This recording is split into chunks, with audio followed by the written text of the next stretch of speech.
Il y a quelques jours, le 1er juillet 2024, j'ai publié un post sur LinkedIn sur ma deuxième montagne. Alors la deuxième montagne, c'est un superbe livre de Richard Brooks qui dit en substance que pendant des années, vous gravissez cette première montagne. Cette première montagne, c'est celle que l'on gravit tous pour apprendre, pour s'éduquer, pour avoir un job, pour réussir, comme on dit, dans sa vie, professionnellement. Et puis un jour, on aperçoit un second sommet, une deuxième montagne quelque part, qui est une montagne qui nous intrigue, qui nous attire de plus en plus et qui nous dit, c'est le moment pour toi, Jean-Philippe, c'est le moment pour vous de donner, c'est le moment pour vous de contribuer, de transmettre, de servir les autres. Et donc, il y a quelques jours, j'ai annoncé qu'après 40 années extraordinaires qui m'ont transformé profondément dans une magnifique entreprise qui est Microsoft, j'ai décidé d'entamer la montée de ma seconde montagne. Bonjour à toutes et à tous, je suis Jean-Philippe Courtois. J'étais jusqu'à quelques jours encore exécutif vice-président et président chez Microsoft au comité exécutif aux côtés de Satya Nadella. Et j'ai eu l'opportunité de vivre une carrière incroyable en tombant dans la marmite du logiciel il y a plus de 42 ans, en démarrant dans une start-up niçoise, parce que je viens du sud, à Nice, dans laquelle j'ai créé un logiciel de comptabilité, Memsoft, avec un copain de promo, qui était ce premier logiciel de compta qui aidait des milliers de PME à traiter leurs chiffres. Ça vous paraît évident aujourd'hui, en 2024, je peux vous dire qu'en 1983, c'était d'une innovation majeure. 2 années plus tard, je fais une rencontre extraordinaire de personnes extraordinaires aux Ulysses, zone de Courtabœuf. Oui, c'est pas loin de Paris, c'était une banlieue toujours à cette époque-là. Et je rencontre une jeune start-up, moins de 1000 personnes dans le monde, Microsoft. Moins de 1000 personnes. Et je démarre, ingénieur technico-commercial, passionné par cette nouvelle industrie qui est en train de naître et qui finalement va donner le pouvoir par ce software à des personnes, à des entreprises de réaliser leurs ambitions. J'ai eu des chances extraordinaires ensuite de développer le marché de l'Europe du Sud, de devenir le directeur général de la filiale française, puis d'être appelé par Steve Ballmer, le second CEO de Microsoft après Bill Gates, à aller à notre siège, à Redmond, Washington State, pour devenir corporate vice-président en charge du marketing mondial. Et puis 2 ans plus tard, ça s'enchaîne. On me demande de devenir le CEO président de l'Europe, Moyen-Orient, Afrique. Quelques années plus tard, de prendre en charge l'ensemble des 120 filiales du groupe. Et puis, depuis 9 ans, d'être au comité exécutif, aux côtés de Satya Nadella, pour la transformation de l'entreprise dans le cloud et l'IA. Et enfin, dans ma dernière ascension de cette première montagne, d'être en charge des partenariats de transformation nationaux avec des États, avec la société civile, avec des entrepreneurs à impact pour apporter un impact positif dans le monde. Je vais aujourd'hui, dans cette masterclass, vous parler du cœur de ma vie, de mes vies que j'ai réconcilié, qui est un grand privilège.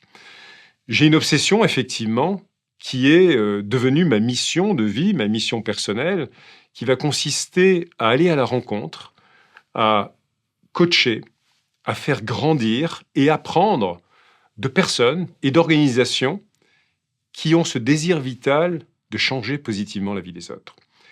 Et j'ai l'opportunité de le faire à la fois dans le cœur de la technologie depuis 40 ans de ma vie, pour un impact positif, avec la jeunesse, avec mon association Live for Good, et en tant que président de Schema Business School, pour modifier, réformer l'éducation supérieure, et également au cœur de l'entrepreneuriat à impact, qui est une passion que j'ai, pour développer une nouvelle génération de leaders positifs qui entreprennent pour le bien commun.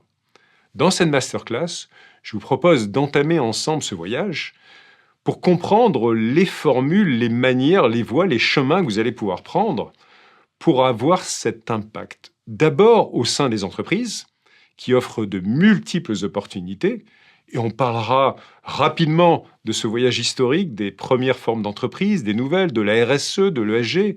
On parlera des différentes formes légales d'entreprise, des entreprises à mission, des B Corp. Et puis, on parlera aussi de l'engagement individuel. Comment vous pouvez, dès aujourd'hui, vous engager au sein de votre entreprise. Et puis, on ira au-delà de l'entreprise. On ira dans la société civile, dans vos communautés, dans vos régions, dans vos villes, vos villages peut-être aussi, et la manière dont vous allez pouvoir ressentir et développer cet impact positif dans votre vie. Voilà le voyage que je vous offre, en tout cas, je souhaite partager avec vous. Embarquons-nous tout de suite dans cet itinéraire. Alors, démarrons ensemble par une première forme d'engagement très importante pour la majorité d'entre vous, d'entre nous, vous engagez dans le monde de l'entreprise. Alors j'aimerais qu'on revienne ensemble à quelques rappels historiques de l'entreprise, parce que ce n'est pas une invention du XXIe siècle, l'entreprise. Dès l'Empire romain, apparaît la forme de Societas Publicanorum. Qu'est-ce que c'est que cette histoire-là? C'est en fait des regroupements de personnes au cœur de l'Empire romain qui vont effectuer ensemble des initiatives communes, telles que des infrastructures, des rues, des constructions de villes, et qui vont aussi collecter l'impôt sous forme privée au service de l'État. Voilà. Ensuite, au Moyen Âge, il apparaît en Europe ce qu'on appelle la guilde ou la corporation. La guilde, la corporation, c'est vraiment la création d'une communauté autour d'un métier. Ça peut être le boulanger, ça peut être le tanneur, ça peut être des marchands qui vont exporter sur des navires et qui ensemble vont définir des règles du jeu. Un, pour définir les compétences d'un métier, d'une profession. Deux, pour prendre en charge, en cas de problèmes de santé sociaux, les membres de cette communauté. Et troisièmement, évidemment, de leur permettre de développer économiquement leur essor. Et ensuite, vient un moment très important de l'histoire du développement économique de nos civilisations dans le monde, qui est la révolution industrielle, bien sûr, avec l'innovation de la machine à vapeur notamment et d'autres grandes innovations au XVIIIe siècle. Et apparaissent des entreprises qui jouent un rôle sociétal considérable. Je vais vous donner un exemple pour parler de manière très concrète. L'entreprise des frères Schneider, oui, vous connaissez ce nom, Schneider, c'était au Creusot. Au Creusot, il s'agissait d'un site dans lequel il y avait une ancienne fonderie royale. Les frères Schneider l'ont transformé pour en faire un site industriel incroyable qui produisait tous les canons de la France de l'époque, qui produisait des rails et les premières locomotives. Mais au-delà de cette production économique de valeur incroyable, ils ont créé une véritable ville dans laquelle ils ont bâti des logements pour leurs employés, dans laquelle ils ont bâti des écoles pour les enfants de leurs employés, dans lesquelles ils ont bâti des hôpitaux pour prendre en charge la santé de leurs employés, et y compris des activités culturelles et de développement. Donc on voit apparaître là au XVIIIe siècle des formes qu'on appelle maintenant plus paternalistes de l'entreprise, qui jouent un rôle social très fort localement dans ces tissus géographiques. Évidemment, le monde a évolué ensuite et on voit apparaître dès les années 50 ce premier concept de la responsabilité sociale environnementale, la fameuse RSE, CSR, comme disent les Américains, Corporate Social Responsibility, qui apparaît avec un monsieur qui s'appelle Monsieur Bowen. Et Bowen, dans un livre en 1953, il va définir finalement les concepts d'une entreprise qui va au-delà de l'intérêt économique et financier des actionnaires. Et il dit, l'entreprise est là pour des parties prenantes. La notion de partie prenante apparaît. Ce sont à la fois les clients, toujours bien sûr, les employés, les fournisseurs, les communautés locales, l'ensemble de l'environnement dans lequel va opérer et développer l'entreprise, son activité. Et puis il va dire c'est également une responsabilité sociale, de création de valeurs humaines et de responsabilité éthique qui va être faite. À ceci va s'opposer le cœur fondamental du capitalisme qui est là, triomphant, et qui fait développer l'économie mondiale d'une manière gigantesque, et d'ailleurs réduire la pauvreté aussi, donc soyons très clairs là-dessus, et avec ce concept ou cette théorie très forte de Milton Friedman, qui était un apôtre évidemment de la libre concurrence, et qui pour lui, il l'a dit dans les années 70, le rôle social d'une entreprise, a-t-il dit, est en fait de maximiser le profit pour ses actionnaires, et de créer un développement économique et une croissance créant des emplois. Mais ne nous y trompons pas, le cœur, c'est les actionnaires et le profit. Alors, comment le monde de l'entreprise a réconcilié ce yin et ce yang? C'est ce qui se passe depuis quelques décennies aux quatre coins de notre planète, entre cette politique RSE et ce qu'on appelle maintenant l'ESG. Alors, illustrons un petit peu ce parcours de l'entreprise entre ce yin et ce yang avec un superbe exemple que j'adore, celui d'Unilever. J'ai eu la chance extraordinaire dans mon podcast Positive Leadership, puisque je fais un podcast sur le leadership positif depuis 3 ans, d'accueillir l'ancien CEO d'Unilever, Paul Polman. D'abord, c'est une belle personne extraordinaire, Paul. Il a fait quelque chose de totalement inédit. En 2009, il devient CEO d'Unilever et il dit que finalement, le rôle de son entreprise va être non seulement de doubler son chiffre d'affaires dans les 10 ans à venir, qui est un développement économique et également de profitabilité, mais il dit « je vais résister à la tyrannie du « ou ». tyrannie du ou, vous savez, c'est de dire soit vous faites du profit, soit vous vous occupez finalement de l'environnement et des personnes. Mais lui dit non, on va faire et. Et il crée un plan, qui est le fameux plan de 10 ans décennal, l'Unilever Sustainability Living Plan. En français, un plan de durabilité de l'entreprise Unilever. Et il prend une première mesure extraordinaire, très courageuse.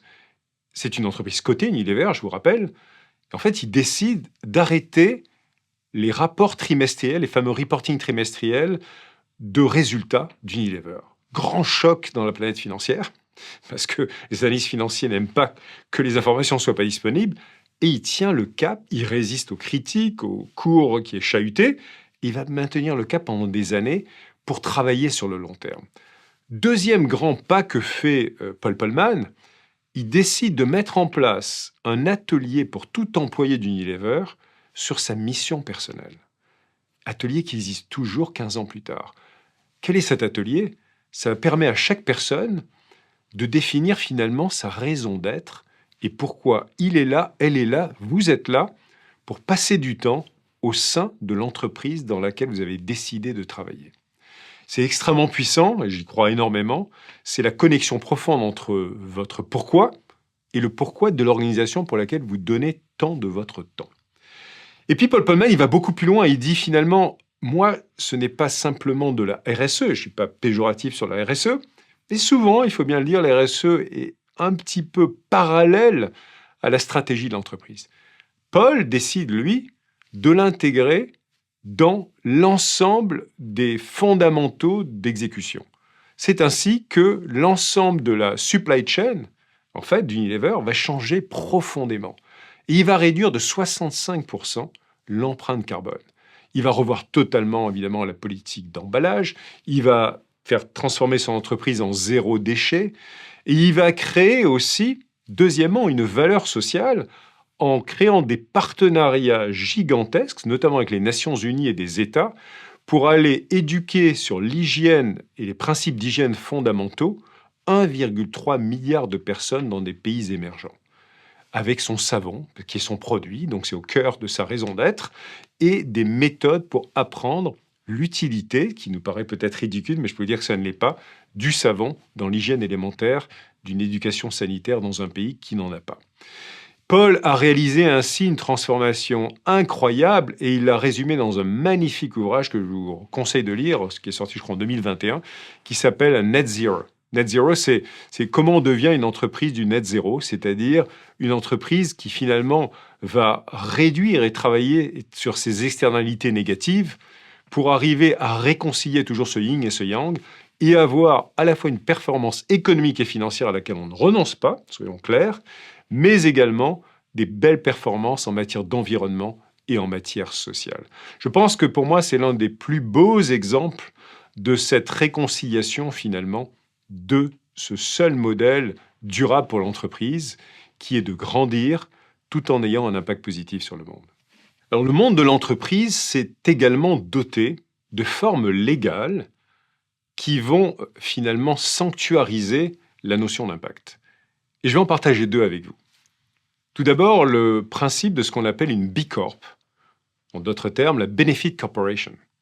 C'est un concept qui est né il y a déjà maintenant quelques années, qui est un concept américain, mais en fait global, qui n'est pas réservé du tout aux États-Unis, et qui réellement définit par un label de certification, avec un laboratoire de certification indépendant, des critères en matière d'environnement, en matière sociale, en matière de gouvernance, avec toute une série une batterie d'indicateurs sur lesquels vous allez être mesuré, audité, avec un score de B Corp.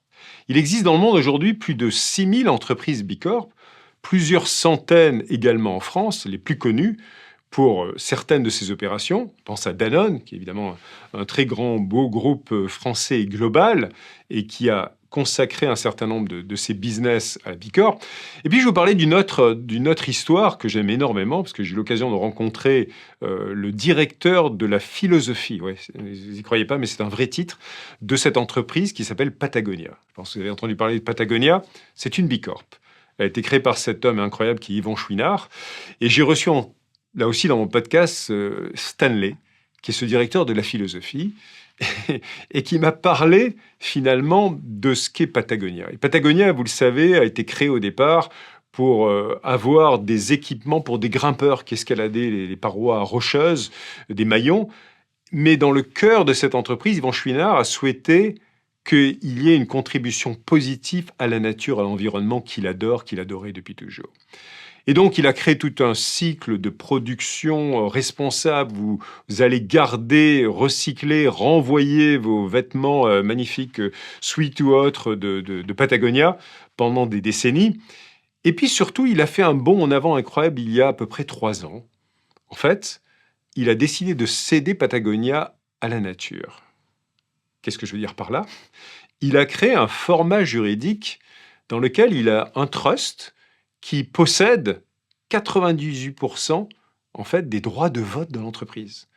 Et cette organisation décide de sanctuariser à jamais la destinée environnementale de Patagonia, pour pas qu'elle change de compas, de direction dans le futur, quels que soient les dirigeants, et quand Yvan Chouinard ne sera plus de ce monde.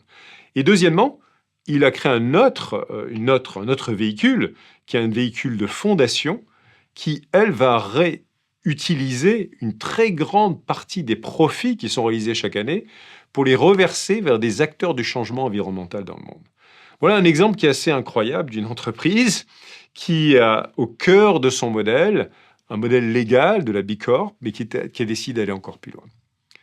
Je souhaite aussi maintenant partager un autre modèle propre à notre pays, la France, qui est un très beau modèle, auquel je crois beaucoup, puisque je le vis également, avec une de ces entreprises dites à mission. L'entreprise à mission, ça a été créé par la loi Pacte en 2019, qui a consacré de manière légale un statut avec une raison d'être. Qu'est-ce qu'une raison d'être? C'est votre déclaration non pas d'intention, mais de ce que vous êtes et de ce que vous souhaitez réaliser et aspirer en tant qu'entreprise. Donc vous allez définir des statuts avec cette raison d'être, vous allez créer ce qu'on appelle un comité de mission, et vous allez d'ailleurs dans ce comité de mission mesurer chaque année, avec un rapport de mission, votre impact sociétal, environnemental pour l'ensemble de vos activités. J'ai le plaisir aujourd'hui, depuis 1 an, d'être le président de comité de mission d'une superbe société d'EdTech qui s'appelle Open Classroom.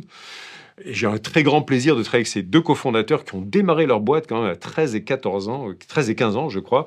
Pierre Dubuc et Mathieu Névra, 2 entrepreneurs incroyables. Et on vient littéralement de publier il y a quelques semaines notre 5e rapport de mission. Moi, c'est mon premier, puisque c'est la première fois que je suis à la tête d'un comité de mission où j'ai appris. Et ce qui est extraordinaire, c'est de voir qu'une entreprise comme Open Classroom, qui opère dans tous les pays du monde, offre des contenus de 600 cours sur le digital, la tech et bien d'autres compétences, à plus de 300 000 bénéficiaires gratuitement dans le monde. 300 000. Et que leurs clients auxquels ils vendent leurs services, parce qu'évidemment c'est une entreprise, il faut bien qu'ils vendent leurs services également, donc c'est un modèle gratuit et un modèle payant, eh bien 75% de leurs clients sont des publics fragiles. Qu'est-ce qu'on appelle les publics fragiles dans notre pays? Ce sont des personnes sans emploi, sans qualification, des personnes de quartiers prioritaires de la vie, des personnes de zones de réhabilitation rurale, des personnes qui ont un handicap. En fait, des personnes qui sont un peu laissées de côté dans la vie. Et ils ont changé le destin, on l'a mesuré cette année avec notre comité de mission, de 53 000 personnes dans notre pays et dans d'autres pays du monde qui ont obtenu un diplôme, une qualification et un job et un salaire qui les fait vivre décemment et fait vivre leur famille. Ça s'appelle être une entreprise à mission. Je suis très fier, en tout cas, d'œuvrer aux côtés de cette magnifique entreprise. Et sachez qu'il y en a plus de 600 maintenant dans notre pays, de start-up à grandes entreprises, comme la Canif, par exemple, qui sont de très belles entreprises qui mettent la raison d'être au cœur de leur existence. Nous venons de parler de l'engagement collectif au sein des entreprises et ces formes durables, légales d'entreprise pour réaliser cet impact positif, mais il existe plein de moyens, de formules pour un engagement individuel. Pour chacun d'entre vous qui écoutez cette masterclass, pour moi et des millions de salariés en France et dans tous les pays du monde. Et je souhaiterais prendre quelques exemples très concrets d'entreprises qui ont réalisé ce pont qui résonne entre la raison d'être d'un employé, la raison d'être de l'entreprise et sa contribution dans le monde. Une très belle entreprise médicale dans le domaine de la santé qui est Boehringer, qui est une entreprise qui crée de l'innovation pharmaceutique pour la santé et notamment dans des pays africains et bien d'autres pays du monde. Boehringer s'est embarqué il y a quelques années dans un partenariat stratégique avec Ashoka. Ashoka, c'est le plus beau réseau originel de ce qu'on appelle l'univers de l'entreprise sociale, et j'y reviendrai dans quelques minutes, c'est-à-dire ces entrepreneurs à impact qui changent le monde. Et en fait, Boehringer s'est embarqué dans un programme de volontariat dans lequel des centaines d'employés de Boehringer ont été amenés à travailler sous des formes d'intrapreneuriat au développement d'innovations de santé au contact et avec des entrepreneurs sociaux dans les pays africains et d'autres pays du monde. Et c'est quelque chose qui a profondément transformé Boehringer et qui fait que depuis maintenant près de 10 ans, il travaille main dans la main avec cet écosystème de changemakers dans le monde. Je souhaitais également vous donner un autre exemple plus personnel. Me voilà en 1994, à l'époque, oui, j'ai beaucoup moins de cheveux blancs, c'était tout noir. J'étais jeune directeur général de Microsoft en France. Et en tant que directeur général de Microsoft France, j'étais très fier, bien sûr, de porter la mission de l'entreprise, qui à l'époque était celle de notre visionnaire et fondateur Bill Gates, qui consistait à dire qu'un jour, il y aura un PC sur chaque bureau et dans chaque foyer. Et à l'époque, à nouveau, pour certains qui étaient déjà nés, qui se rappellent ces années-là, on était très loin d'avoir un PC sur chaque bureau et dans chaque foyer. Et donc, j'ai décidé d'engager les 500 salariés à peu près que comptait la filiale française à l'époque dans une initiative qu'on a baptisée Génération Micro. Génération Micro consistait à faire la chose suivante, à se dire, on va aider des personnes et des jeunes qui sont encore loin de l'emploi en leur donnant accès à cet outil magique qui était l'ordinateur personnel pour leur permettre de réaliser leur potentiel. En faisant quoi? En les aidant à trouver un job, c'est-à-dire à faire un CV, ce qui paraît évident aujourd'hui avec ChatGPT, etc. Ça n'était pas du tout à l'époque. Être capable de passer des interviews, les mentorer sur les codes de l'entreprise.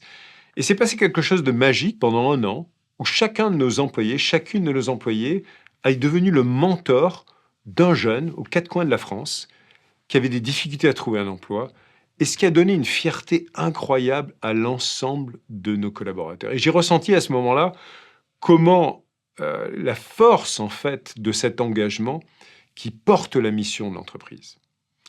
Presque 40 ans plus tard, il y a 2 ans de cela, j'ai lancé, dans le cadre de ma dernière responsabilité globale de Microsoft, un programme qui s'appelle l'entrepreneuriat pour l'impact positif dans le monde, pour lequel nous avons créé une communauté de plus de 2000 startups à impact dans le monde, qui sont de véritables sociétés qui ont des solutions en matière d'environnement, de gestion des déchets, de biodiversité, en matière de diversité, en matière de gouvernance et d'éthique.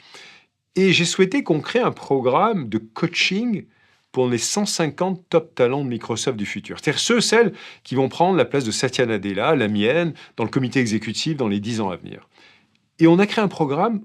D'abord, on leur a appris à devenir des coachs, ce qui est un vrai développement personnel, et à devenir des coachs, des CEO de ces entrepreneurs à impact dans le monde, de telle sorte qu'ils ont été inspirés, qu'ils ont appris de ces entrepreneurs à impact ce qu'était l'impact au cœur d'une activité économique. Et je peux vous dire que la résonance dans ces leaders, chez ces leaders aujourd'hui chez Microsoft, est extraordinaire. Et les portes qu'ils ont ouvertes à toutes ces entreprises africaines, asiatiques, américaines, européennes, auprès de nos grands clients dans le monde, car il ne s'agit pas de philanthropie, il s'agit de les aider à développer des services dans le cloud, dans l'IA, pour un monde meilleur, donc pour répondre au fameux défi de l'ESG dont on a parlé. Cela a été également une satisfaction incroyable. Voilà quelques exemples parmi de très nombreux exemples de cet engagement individuel au cœur du monde de l'entreprise. Alors en fait, d'une certaine manière, il y a 3 grands types d'engagement possibles. Le premier, c'est au cœur de ses fonctions dans son entreprise, qui est son savoir-faire, son métier, et comment on l'applique avec un engagement positif. Le second, c'est de s'embarquer avec des associations, avec ces acteurs incroyables de la société civile qui ont déjà une très belle mission de les aider à la réaliser. Et la troisième formule, c'est de devenir un intrapreneur à impact au cœur de votre société. Après ce voyage très riche, je l'espère, en tout cas pour vous, au cœur de l'entreprise et sous forme d'engagement collectif et d'engagement individuel, il est temps de parler de l'au-delà. L'au-delà, c'est un petit peu cette référence à cette seconde montagne dont je vous ai parlé, et qu'on peut commencer d'ailleurs à gravir sans attendre d'avoir totalement monté la première montagne. C'est un indice que je vous donne là.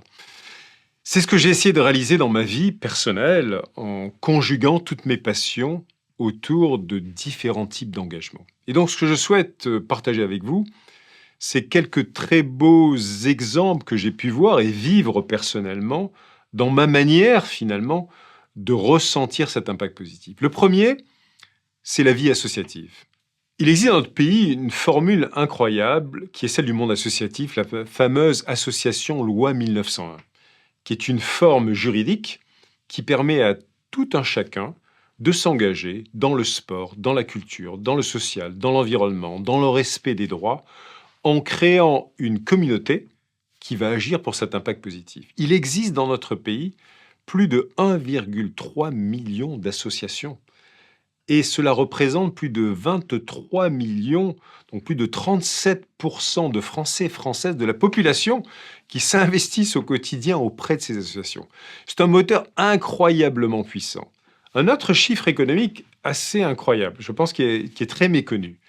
Si on cumule les budgets de toutes ces associations, des micro-associations avec des micro-budgets de 5 000 € par an, hein, le petit club de pétanque, voilà, ça existe aussi, mais si on vous a monté vers les grandes associations moyennes, c'est un budget en fait de plus de 146 milliards d'euros.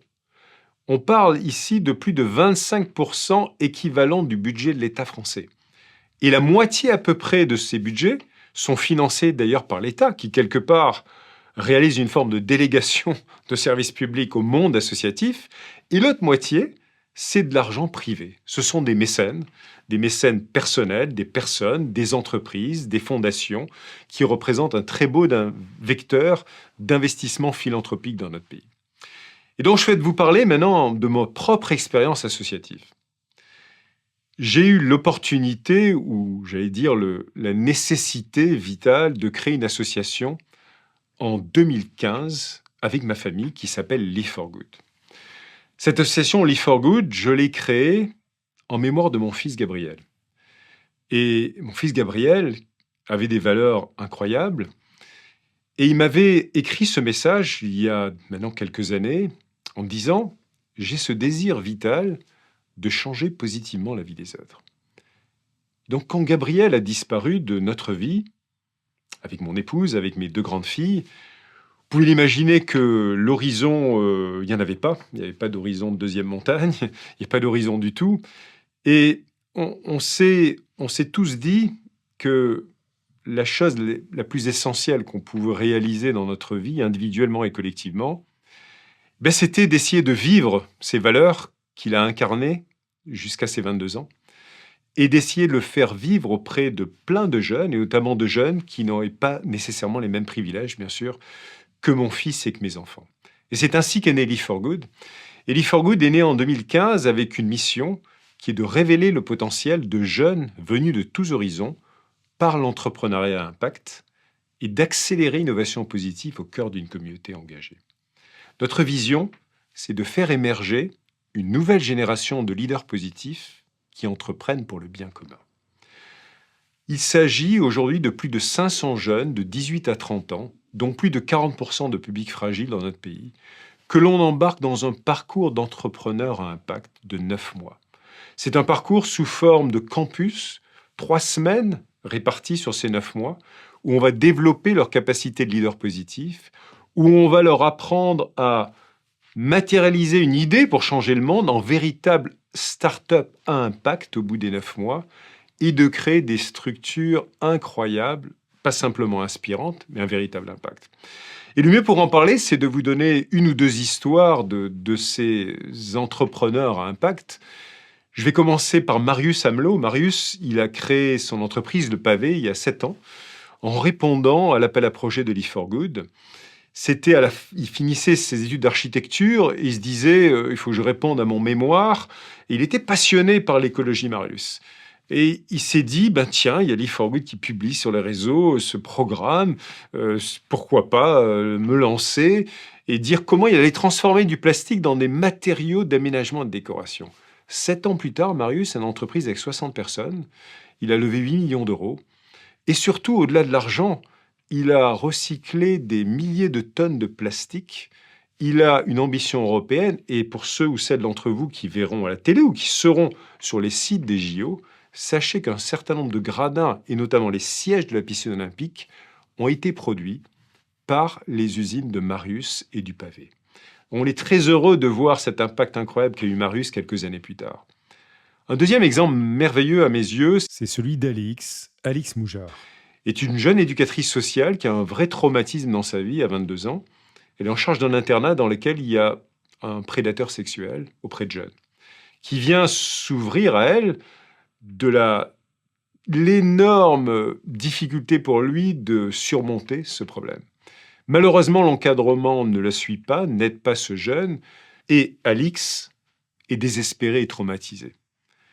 Elle va soigner son traumatisme en répondant à l'appel à projet de Live4Good et en créant littéralement, alors qu'elle n'a jamais fait d'études de commerce, elle n'a jamais ouvert Excel de sa vie, elle crée les éditions Déclic. Les éditions Déclic, c'est une approche ludopédagogique avec un premier jeu qui a un très beau succès qui s'appelle C'est du cul, oui, sur l'addiction et sur la violence sexuelle.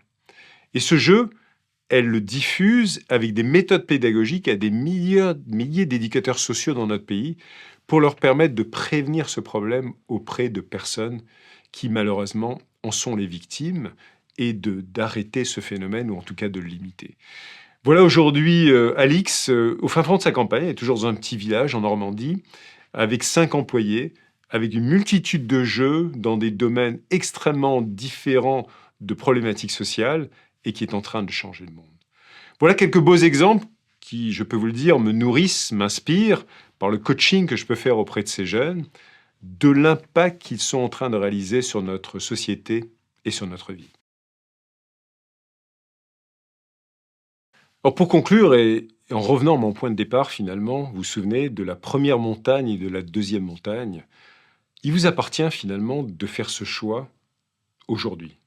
N'attendez pas de finir une carrière professionnelle, n'attendez pas que votre entreprise vous demande de vous engager, choisissez cette forme d'engagement. Choisissez cette forme d'engagement au sein de votre entreprise, de manière collective, dans votre métier, dans vos fonctions.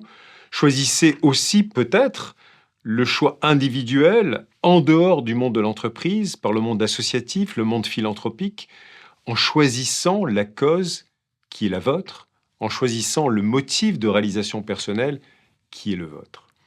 Et pour vous aider peut-être à réfléchir à ce chemin que vous allez trouver entre ces deux montagnes dans votre vie, je vais utiliser cette citation que j'utilise très souvent, que j'adore, d'un écrivain américain, Mark Twain, qui a écrit ses romans, Huckleberry Finn et autres, dans le Mississippi. Mais il écrit une superbe phrase, Mark Twain, qui est dans mon esprit de manière permanente. Il dit finalement, dans notre vie, les 2 jours les plus importants, c'est le jour où on est né, et puis c'est le jour où on réalise pourquoi. Je vous invite à vous poser cette question sur ce second jour et d'ouvrir ainsi votre horizon vers votre seconde montagne.